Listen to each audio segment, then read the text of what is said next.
When I first started on YouTube, for the first while, my go-to strategy was to make one video every 2 week or so. And at least that's what happened, just due to inconsistency because I also had school and I also tried to work out most days. That's just how it ended up happening. One week, sorry, okay, one video every 2 weeks. Try to imagine what would actually happen if I had kept that pace for 10 years. If I hadn't even sped up, because I do one video every single day now. But imagine if I hadn't sped up. One video every 2 weeks. 50 weeks in a year. 25 videos per year. That times 10. 250 videos in 10 years. That's insane that I would have gotten there with one video every other week. 250 videos. With that amount of videos, I could have literally gotten to 100,000 subscribers. That's not guaranteed, but it could have happened. You can imagine that to be possible. If I just improved a little bit each time, making one video every 2 weeks, I could eventually move up to the point of making good enough videos to get 100,000 subscribers. With one video every other week. Now that's nice, but I think a valuable question to ask and to answer is, how could I do it in months rather than years? If I were to challenge myself, that was a decade worthy goal, okay? If I were to ask myself, how can I get there in 3 months? And actually make an action plan based on what would I do if I were to try achieving 100,000 subscribers in 3 months? What would my action plan be? What action steps could you take to try to accelerate that growth? You know, for YouTube, this is the example we're going with. You could get an editor. Start, instead of uploading once every other week, you're not getting there with one video every other week. You're not getting there in 3 months. Or you could get a storytelling coach to help you. There are so many things that you could do to try to speed up this process.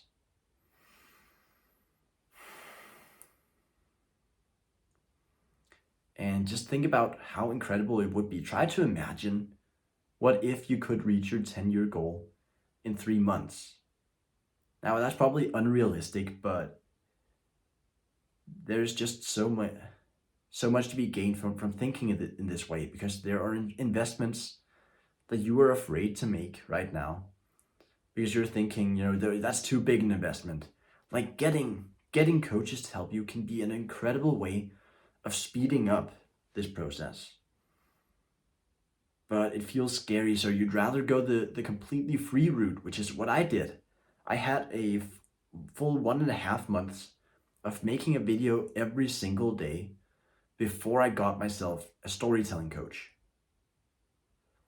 But that storytelling coach is such an incredible way to help me, again, do a different way of living decades in months. Because this guy, he has years worth of experience in the exact thing that I'm trying to get good at. And I paid him a little bit for him to now be in my corner, giving me advice, looking at my videos, going, yeah, Victor, that sucks. That's pretty good, actually. You should go do more of that.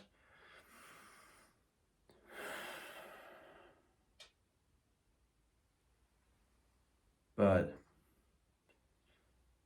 making these investments, trying to find out, how can I speed this process up? How can I live a decade worth of achievement in months instead?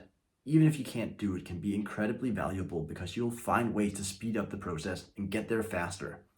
And think about every successful person whose life you want. Think of Hamza, Stephen Bartlett, the host of the Diary of a CEO, Elon Musk, anyone like this, they have lived thousands of years worth of life.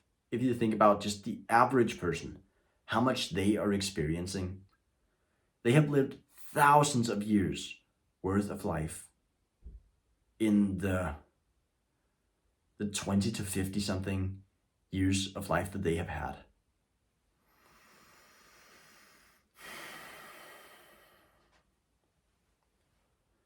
But how do you do this? How do you actually make an action plan? How do you live decades of worth of experience in months? How do you do that?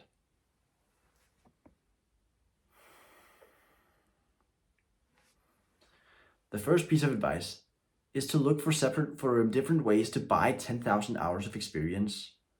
And actually, on top of that, another piece of advice is to stop doing everything alone. So first off, it takes 10,000 hours of practice to master a skill. You can go and do that, sure. But actually, there are so many people who already have the skill that you need, who just need you to pay them a little bit to be in your corner to help you actually get where you want to be. And I think it's sad how many people don't take people up on that. I used to not take people up on that. When I was like 15, I got really into like watching all the drop shipping YouTubers, and I thought, oh my, that's cool. I can do like an online shop and I can make money out of thin air. That's awesome. So I went ahead and I spent months building a website and doing all this different stuff, learning Facebook ads, even off Skillshare. But once I had it all set up, probably not very well because I was 15, I didn't know anything. I didn't get a coach for this. I just stood there and thought, how do I get people onto this page? I didn't know. And the biggest mistake that I made was trying to do it alone. I had no idea what I was doing. Imagine if 15-year-old me decided to turn on like Gigabrain strats and be like, what if I went, first off, not try to make an e-commerce site on your own. What if I went and found somebody who did that and tried to help them?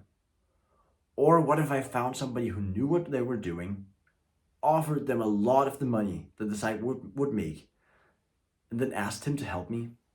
Or I asked somebody, went on to Fiverr, and I found somebody who knew what they were doing, who would coach me on doing this business thing. And I asked them, what am I doing wrong? What do I need to do now? What steps are the next steps for me to get where I want to be? If I had went and I had done that, there is a much, much, much larger chance that I would have been able to actually make something happen.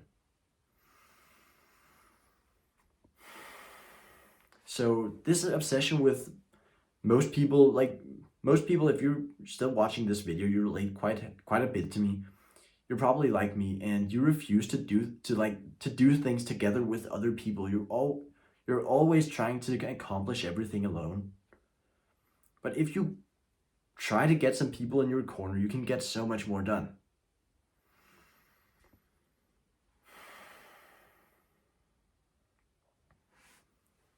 And then the other piece of advice I want to give you is to increase the intensity of your focus towards the goal that you really care about. Most people, what they do is they dabble in a lot of different stuff. They go to the gym twice a week. They kind of like calisthenics. They think that's really cool, but they do that like every other workout. And they also think like doing an agency could be really cool. So they're kind of like working on that probably like 5 hours a week, 10 hours a week. And they're doing all these different things on top of still, they have a school or they have a 9-to-5 job. But do you see what is wrong with this approach? There's no intensity of focus what I recommend you do is that if you have school, then you have one other thing that you're working towards. So school becomes your profession. Then you have room for one obsession that you can really focus in on. That could be the gym. That would take up your obsession. And then you go to school and you go to the gym. So you go to the gym 7 times a week, times per week. Or maybe the gym is not what's calling you right now. Maybe you have a YouTube channel you want to grow. Maybe you have an agency you want to scale. Maybe you have an e-commerce store that you think you really could do something with if you gave it the intense focus. Sorry, that you know it deserves.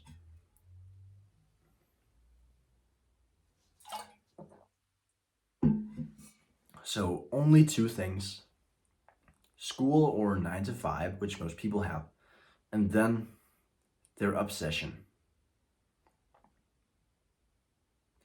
If you apply this intense focus, you can just imagine how what might take you 10 years of dabbling to accomplish, you can actually break through that barrier so much faster if you're so focused on something that your shower thoughts go to go toward that thing. Like my shower thoughts are mostly, how do I speak better? How do I, like, what videos could I make? How can I place my microphone to be in a better spot? How can I make better videos, essentially? Topics like that. That's because of the intensity of the focus that I have. It's not, you're focused enough when your shower thoughts, when you're just walking, not really doing anything, when the thoughts when you're taking a dump, when all those are going towards a single goal, you know that you're focused enough to really move the bar.